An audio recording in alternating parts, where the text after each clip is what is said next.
Okay, yes.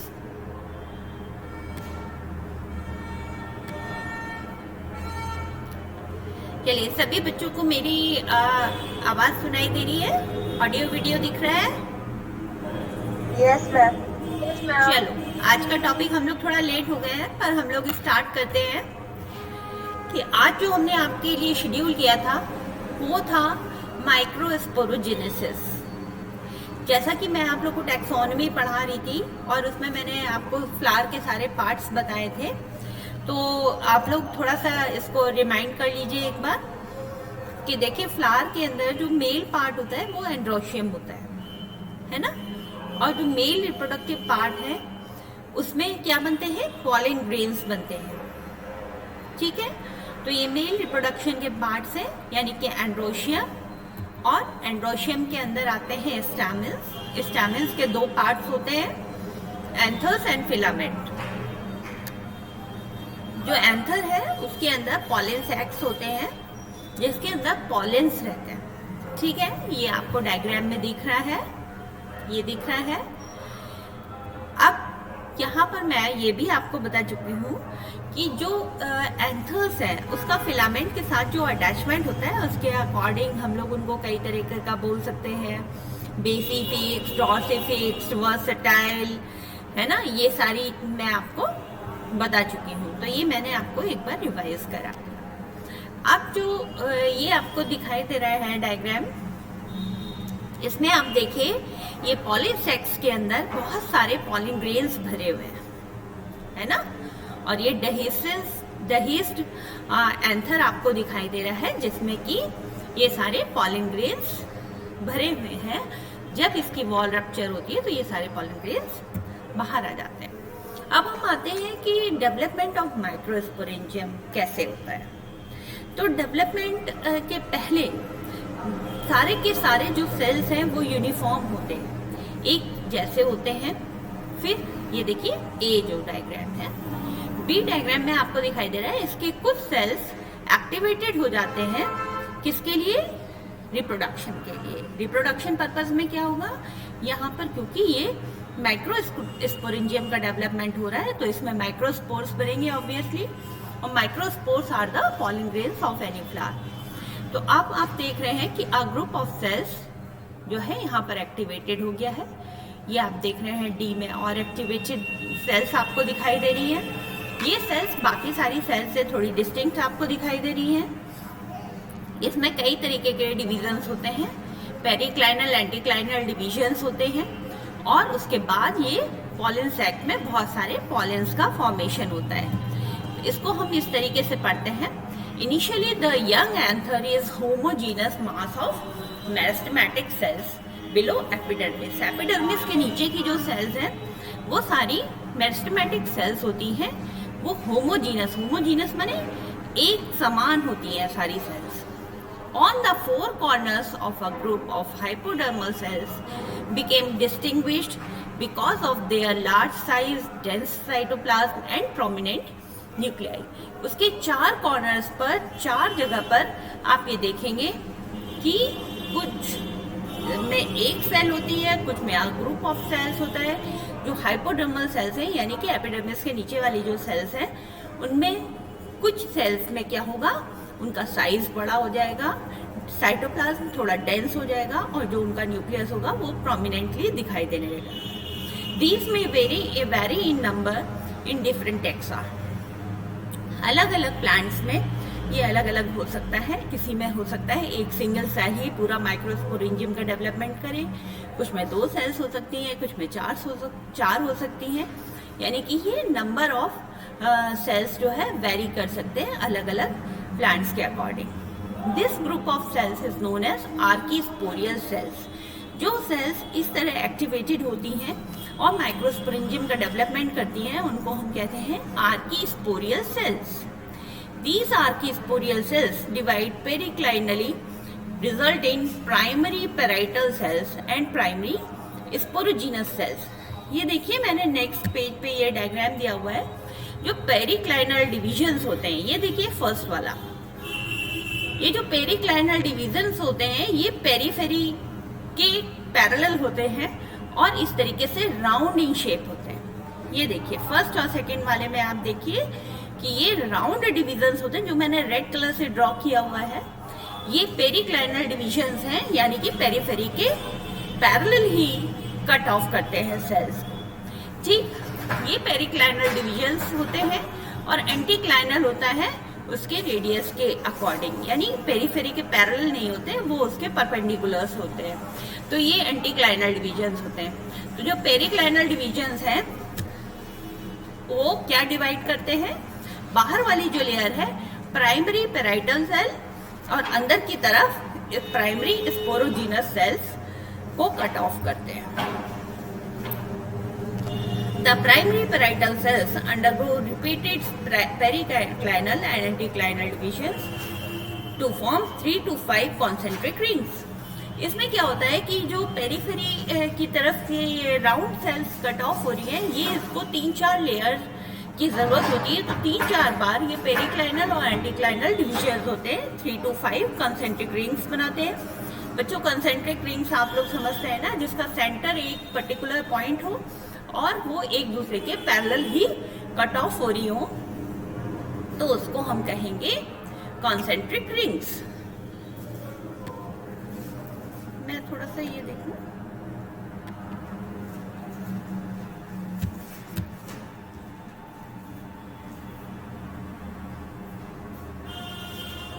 क्या आपको मेरा वीडियो दिख रहा है? Yes, ma'am. आई थिंक तुम लोग को मेरा पिक्चर नहीं दिख रहा है। ओके, चलो। तो ये पेरिक्लाइनल एंटीक्लाइनल डिविजन्स यहाँ पर होते हैं, जिसकी वजह से ये सेल्स कट ऑफ होती रहती है। ठीक, अब next, the primary sporogenous mass directly gives rise to microspore mother cells. अच्छा, बाहर की तरफ तो राउंड पेरिफेरी की ओर जो कटती है वो उसकी कवरिंग लेयर्स होती है, और जो सेंटर में मास होता है उसको स्पोरोजीनस मास कहते हैं। तो उसको primary sporogenous mass directly gives rise to microspore mother cells. जो स्पोरोजीनस मास होता है वो सीधे की सीधे माइक्रोस्पोर मदर सेल्स को डेवलप करता है। The mature anther wall is composed of 4 layers. जो एंथर वॉल होती है वो 4 लेयर्स की बनी होती है। Number 1 epidermis, number 2 endothecium, number 3 middle layers, ये 2-3 लेयर्स की होती है, और चौथी होती है टेपिटम। तो यहाँ देखिए लिख दिया है मैंने ताकि आप लोगों को नोट्स में भी दिक्कत नहीं हो। Epidermis, it's the outermost layer of anther made up of tangentially stretched and flattened cells। जो outermost layer होती है एपिडर्मिस वो जो है क्या होती है, टेंजेंशियली स्ट्रेच्ड होती है और फ्लैट सेल्स से बनी हुई होती है। दूसरी एंडोथीसियम, इट इज सब एपिडर्मल लेयर। सब एपिडर्मल का मतलब एपिडर्मिस के अंदर की साइड होती है, और ये भी एक सिंगल लेयर्ड सेल होती है। मिडिल लेयर सी, it's 1 to 3 layer thick and epidermal. Epidermal का मतलब होता है बच्चों कि जो थोड़े समय के लिए रहती है और थोड़े समय के बाद डीजेनरेट हो जाती है। It's 1 to 3 layer but it is epidermal. ये थोड़े समय के बाद अपने आप ही डीजेनरेट हो जाती है जब पॉलन ग्रेन्स फुल मेच्योरिटी पर आते हैं। And 4th layer is tapetum. It is innermost layer of the anther. It is usually single layered around the sporogenous cells. Sporogenous cells के चारों तरफ ये सबसे अंदर वाली लेयर होती है जिसको कि हम टेपिटम कहते हैं। अब क्या है माइक्रोस्पोरोजेनेसिस किसको कहते हैं? अब यहाँ पर आपने देख लिया कि बाहर की कुछ लेयर्स जो उसकी कवरिंग लेयर्स होती है यानी 4 लेयर्स, और फिर उसके अंदर पूरा स्पोरोजीनस मास होता है। ये स्पोरोजीनस मास से पॉलन ग्रेन्स का फॉर्मेशन होता है। तो ये जो पॉलन ग्रेन्स के डेवलपमेंट के प्रोसेस है उसको कहते हैं माइक्रोस्पोरोजेनेसिस। जैसे कि आप लोग फर्स्ट ईयर से ही पढ़ के आ रहे हैं कि जो मेल स्पोर्स होते हैं वो मोस्टली छोटे साइज में होते हैं, इसीलिए हम उसको माइक्रोस्पोर्स कहते हैं। यहाँ पर जब हम एंजियोस्पर्म्स में पढ़ते हैं तो हम उसको पॉलन ग्रेन्स कहते हैं, बट क्योंकि वो माइक्रोस्पोर्स का ही एक फॉर्म है, तो इसलिए यहाँ पर उस प्रोसेस को माइक्रोस्पोरोजेनेसिस कहते हैं। डेवलपमेंट ऑफ माइक्रोस्पोर्स और pollen grains from sporogenous mass is called microsporogenesis. Microspores या पॉलन ग्रेन्स का डेवलपमेंट जो होता है स्पोरोजीनस मास से, उसको हम माइक्रोस्पोरोजेनेसिस कहते हैं। Firstly microspore mother cells divide mitotically to increase the number of microspore mother cells, या MMCs का मतलब हुआ माइक्रोस्पोर मदर सेल्स। तो यहाँ पर ढेर सारी माइक्रोस्पोर मदर सेल्स को डेवलप करने के लिए सबसे पहले माइटोटिक डिवीजन होते हैं बहुत सारे। बच्चों ये ध्यान रखिए कि माइटोटिक डिवीजन्स जो होते हैं उनमें क्रोमोसोम नंबर सेम रहता है और एक सेल से 2 सेल बनती है।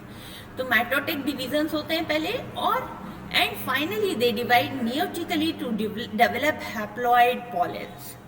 पहले बहुत सारे माइटोटिक डिवीजन्स होते हैं जिससे बहुत सारी माइक्रोस्पोर मदर सेल्स हो जाती है, बन जाती है, और उसके बाद उसमें मियोटिक डिवीजन लास्ट में होता है, which can be seen in form of spore टेट्राड्स। और जैसे कि आप लोग जानते हैं कि मियोटिक डिवीजन में एक सेल से 4 सेल्स का डिवीजन होता है, और वो चारों का जो क्रोमोसोम नंबर है वो पहले वाली सेल से हाफ हो जाता है। तो यहाँ पर 4 सेल्स बनती हैं, और ये 4 स्पोर टेट्राड्स के फॉर्म में भी आपको देखने को मिल जाती है।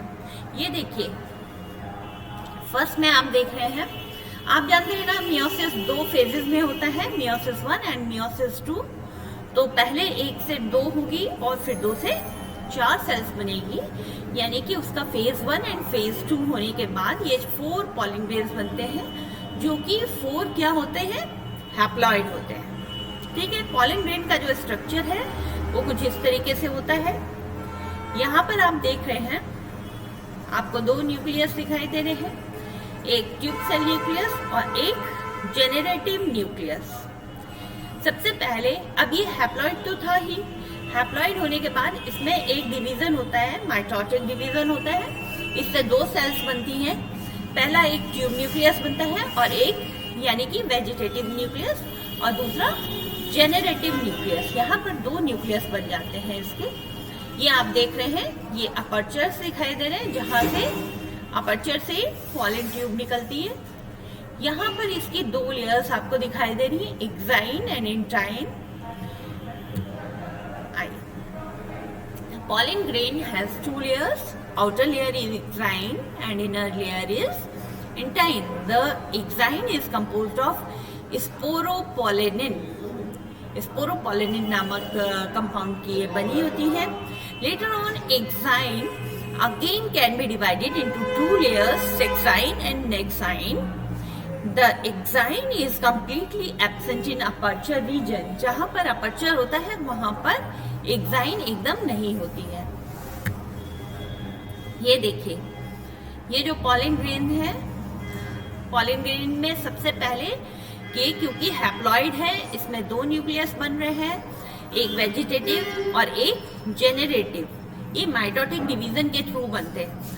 फिर उसके बाद यहाँ पर जो वेजिटेटिव सेल है, वो वेजिटेटिव न्यूक्लियस है, वो ऐसे ही रहता है। लेकिन जो दूसरा जेनरेटिव सेल है, जेनरेटिव न्यूक्लियस है, वो एक बार और माइटोटिक डिवीजन के थ्रू 2 बराबर न्यूक्लियस में डिवाइड करता है, जो कि 2 मेल गैमेट्स को फॉर्म करता है। यानी कि जो पॉलन ग्रेन है वो मेल गैमेटोफाइट की तरह काम करता है, और इस मेल गैमेटोफाइट के अंदर 2 मेल गैमेट्स बन रहे हैं। ये आप देखिए, 2 मेल गैमेट्स आर देयर, और ये पहला जो वेजिटेटिव न्यूक्लियस है ये पॉलन ट्यूब में आगे मूव करता है। During gametogenesis mitotic division takes place. After mitotic division a generative cell and a vegetative cell is developed. Another mitotic division takes place only in generative cell, which came to give rise to male gametes. ये मैंने पूरा अभी आपको समझाया है कि किस तरीके से गैमेटोजेनेसिस होती है। गैमेट्स के फॉर्मेशन के प्रोसेस को हम गैमेटोजेनेसिस कहते हैं। आपने देखा पहले जो हैप्लॉइड न्यूक्लियस बना था वो हैप्लॉइड जो पॉलन ग्रेन बना था उसमें एक पहला माइटोटिक डिवीजन होगा, उसमें 2 न्यूक्लियस बनेंगे, पहला एक जेनरेटिव और दूसरा वेजिटेटिव। तो जो जेनरेटिव है वो एक बार और डिवाइड होगा, 2 बराबर गैमेट्स बनेंगे, उसमें 2 मेल गैमेट्स बनेंगे, और जो वेजिटेटिव न्यूक्लियस होगा वो पॉलन ट्यूब में आगे मूव करता है, जिसको कि हम ट्यूब न्यूक्लियस कहते हैं। ये मैंने आपको different type of pollen grains show करने की कोशिश की है। इसमें बहुत सारी तरह के आपको पॉलन ग्रेन्स दिखाई दे रहे हैं। जैसे कि आप लोग जानते हैं कि पॉलन ग्रेन्स की आउटरमोस्ट जो लेयर होती है एक्साइन, उसमें बहुत सारे स्कल्पचरिंग होती है। यहाँ पर आप देख रहे हैं बहुत अलग अलग तरीके के पॉलन ग्रेन्स आपको दिखाई दे रहे हैं। उसकी आउटरमोस्ट लेयर में अलग अलग तरह की स्कल्पचरिंग हो रही है। और थैंक यू। ये आज का जो टॉपिक है मैंने थोड़ा जल्दी जल्दी उसको मूव करने की कोशिश की, क्योंकि ऑलरेडी हम लोग लेट हो चुके थे।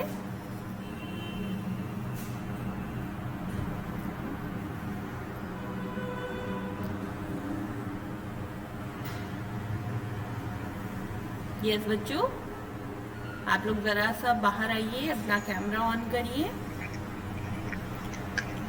और जरा सा मेरे से डिस्कस करिए। आपको जो चीज समझ में नहीं आ रही है वो चीज पूछिए। सब लोग अपना कैमरा ऑन कर लीजिए। थोड़ी क्लास वाली फीलिंग हमको भी आने लगती है जब तुम लोग की शक्लें देख लेते हैं। तो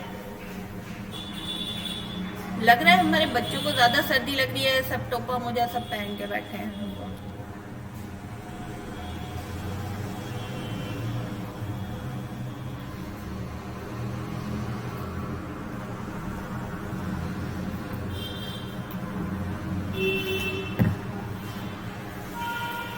हाँ बच्चों, अभी भी सब लोग के कैमरा क्यों नहीं ऑन हो रहे हैं? सब लोग ऑन करके इधर उधर भटक रहे हैं क्या?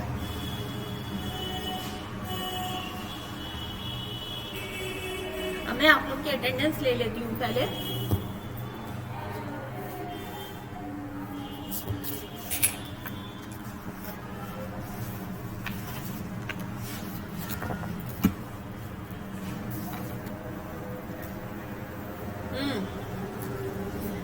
अटेंडेंस में आप लोगों की एडमिशन नंबर से ले रही हूँ, तो प्लीज अपना एडमिशन नंबर पे अपनी अटेंडेंस बोलिएगा। 1 2 3 4 5 5 6 7 8 9 Present, ma'am. 7 present. Ma'am, 8 present. 9 Present, 10 ma'am. 10 11 12 Present, ma'am. 13 7, 14 ma'am. Number present. 14 13 present, ma'am. हाँ 14 Present, ma'am. 15 16 17 18 19 20 Ma'am, 19 present, Adipa. 20 21 22 23 24 25 Present, 26 ma'am. 24 present, ma'am. 25 26 27 28 Present, ma'am. 27. 28 29 30 31 32 33 34 35 36 37 38 39 40 41 Ma'am, 42 present. 41 Ma'am, 19 present. Ma'am, 43 भाई present. बहुत late जगते हो तुम लोग। इतना late जगते हो तुम। 29 39 पे पहुंच गए तब तुम 29 19 बता रहे हो। हाँ 40 41 42 43 44 Present, ma'am. For the record. Fauzia 43। Yes, ma'am. Present, ma'am. हाँ Ma'am, 11 roll number. कितना? 11. Ma'am, 19 present, Adiba. हाँ भाई 19 बहुत लेट जगह है, मैंने लगा दी है उसकी अटेंडेंस। ये देखो, ये तुम लोग रजाई में घुसे हुए हो क्या? तुम लोग के अभी कैमरा कैसा नहीं ऑन है? मैंने जो पढ़ाया वो समझ में आया कि नहीं आया? माइक्रोस्पोरोजेनेसिस क्या है?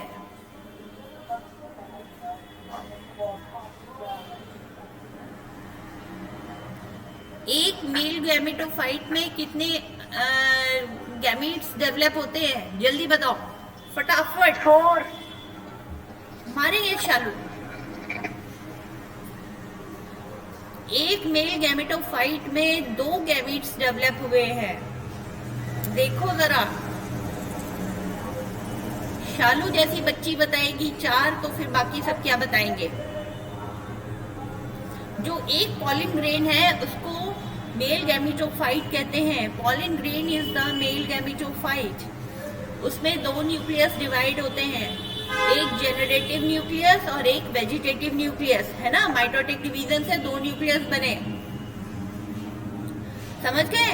और उन 2 न्यूक्लियस में से जो वेजिटेटिव न्यूक्लियस है वो ट्यूब न्यूक्लियस बनता है, और जो जेनरेटिव न्यूक्लियस है वो फिर माइटोटिकली डिवाइड होता है और उसमें 2 गैमीट्स बनते हैं।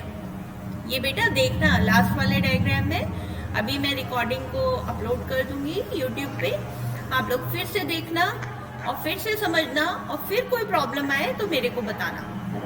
Okay okay ma'am, yes ma'am. ठीक है बेटा, थोड़ा सा ध्यान से देखा करो। अभी रजाई में है शालू, आज इसका कैमरा नहीं ऑन हो रहा है, या तो खाना खा रही है या तो रजाई में घुसी है। हाँ इधर उधर है। कहाँ घूम रही हो शालू? मैम यही है।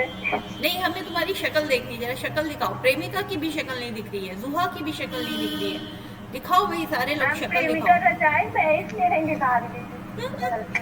तो शक्ल तो बाहर होगी ना, दिखा दो भाई। नहीं, फिर क्यों नहीं ऑन है? जल्दी से ऑन करो, फिर मैं डिस्कनेक्ट करूं। टाइम ओवर हो रहा है। हैं? म्यूट इसलिए मैं बोलती है। गुड। प्रेमिका तो देखो बाहर आ गई।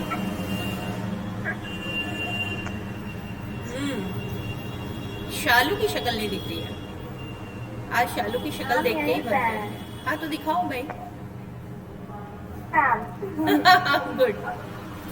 फिर क्यों छुपे बैठे हो? हैं? ठीक तो हो? चलो भाई, ठीक है फिर। Okay, bye bye. इसको आराम से पढ़ना, ठीक? और फिर मैं क्विज विज बनाऊंगी तुम लोगों के लिए, ठीक? Okay, bye bye. Bye ma'am.